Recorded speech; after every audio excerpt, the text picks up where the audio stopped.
Sa naging panayam sa GAP President na si Cynthia Carrion, nakiusap ito sa media na kung pwede umanong wag nang tanungin pa si Carlos Yulo tungkol sa family issue nito. Ayon kay Carrion, sa tuwing may gusto umanong mag-interview kay Carlos at nakikita nitong itatanong lang naman daw ng media ang tungkol sa family issue ay tinatanggihan na ito ni Carlos dahil ayaw na daw sana ni Carlos papag-usapan ito. Dagdag pa ni Carrion, nagplano na daw sana si Chloe na sa pagbabalik nila ng bansa ni Carlos magkakaroon sila ng family dinner kasama ang pamilya Yulo. Ngunit dahil sa nagkaroon ng press con si Angelica Yulo bago pa dumating si Carlos sa bansa ay pinakancel na ito ni Chloe ang planong dinner sana. Nang tanungin naman si Carrion tungkol sa ugali ni Chloe, sinabi nitong mabait umano si Chloe at very supportive kay Carlos. Nami-misinterpret lamang daw talaga si Chloe ng mga tao, ngunit kung makikilala daw ng personal si Chloe, malalaman umano ng mga tao ang totoong ugali nito. Sa Tagalog po, kung tatanungin po ito, so boto po kayo kay Chloe para kay Carlos? What do you mean? So are you okay with the relationship? I mean, do you think that they are meant to be together or they're good together? Sa Tagalog po, it's boto po kayo sa kanya. Kasi sweet na sweet siya. She's very nice. If you get to know her, mabait siya. In fact, she was willing na to give a dinner with the parents, her family and the family of Carlos. She was willing to. She was already planning a dinner together to have the families. But then that thing came out. All of the things, media coming out that they're talking, that discouraged her. So they quit it. They said, let's quit it for a while and let's be silent and let's see what happens in the end. You know? She doesn't like any media attention, you mean, Ma'am Cynthia?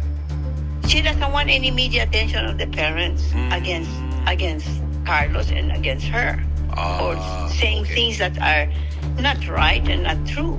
You know. So you're saying like Chloe's been constantly reaching out to the family for Carlos's sake, Miss Cynthia? Yes, she was planning it. She told me of her plan that she was going to have a dinner, and I was very happy to hear it. That's wonderful, Chloe. That's the way you should do. You're really good.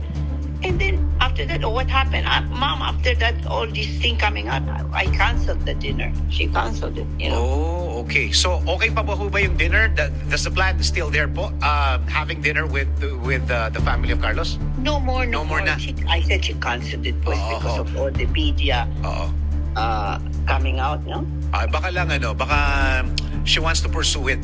Hindi na, Miss Cynthia. She canceled it na. Well, you know, we'll see in the future. Yeah, true. That's why let's see everything calm down. People not make an issue out of it. It's still an issue. So let's not make this an issue. In fact, a lot of Carlos doesn't want interview when you're going to ask him personal questions like that. He said, Mom, I don't want, please don't put me in this interview because all they're gonna do is ask me personal questions and I do not want to answer. Oh, you know? Okay. So I'm glad it's me. You can ask me. You can torture me. And thank you for answering the questions, Ma'am Cynthia. Maraming salamat in Tagalog. So please, as Dennis, Po. you are the first one that I talked to about it. So please just advise others just to let the issue die down and not make a big thing out of it. Because in the end, the more you talk about it, the worse the issue becomes. So let's just let it go by so that it will turn out to be the best. Okay. Best results. Thank you very much. Thank you very much for... Yes, maganda yan na plan ni Chloe at ikaw na lang ang mag-ayos sa pamilya. Anyway, maaari mo namang kausapin si Kaloy, 100% na magiging okay na lahat. Tama rin na cautious na sila sa interview na sinasabihan na nila na walang tanong tungkol sa family matter pag nag-guest si Carlos, which is good. See, only people who gets to interact with Chloe know who she really is, and a lot of people judge her without knowing her. Sad truth, inunahan kasi ni Angge. Imagine, Chloe's only in her 20s. She did her job and tried to reconcile Kaloy and his family. She got bashed and was bullied by older people after all she did. It's still suspicious for me. Don't forget how she answers posts on SOCMED. She's not that nice as well. Sweet is not something we can describe her. Sorry. Ang may problema lang naman talaga dyan, yung mother ni Kaloy at yung other members of their family except father niya. Bakit pa si Chloe? Dapat si Carlos gumawa niyan. Nanay niya yun eh, kaya nga sila nag-gap dahil sa girl na yan. Tsaka too late, dapat nung dumating na si Carlos para nakasama sila sa Malacanang.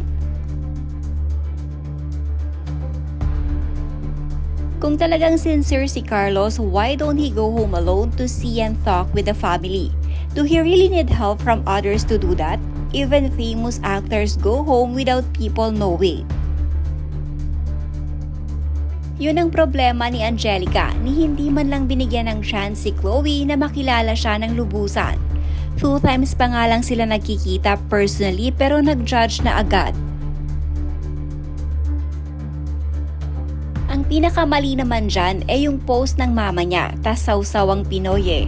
Ayun, lumala, ang kawawa si Carlos, hindi na-enjoy yung pagkapanalo na dapat deserve niyang matanggap. Daming bitter dito pag walang ginagawa, daming kuda. Ngayon naman na gumagawa na ng paraan, meron pa rin say.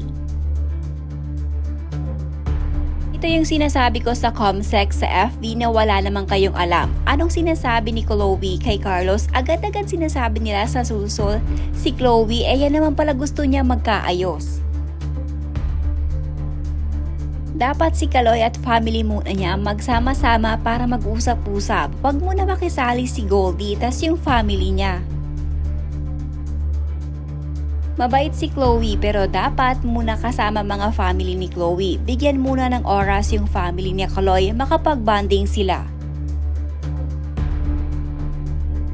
Halata namang very sweet si Chloe and mabait siya. Marami lang talagang judger. I saw her past interview. Somehow, marami naman siyang nagawang tama bilang ina. Kung malaki man ang pagkakamali niya, sana mabigay ito ng leksyon sa kanya. Lahat naman tayo nagkakamali. Nasa sa atin na yan kung paano natin itutuwid. For Kaloy, sana hindi na lang siya mag-focus sa disagreement nila ng mom niya.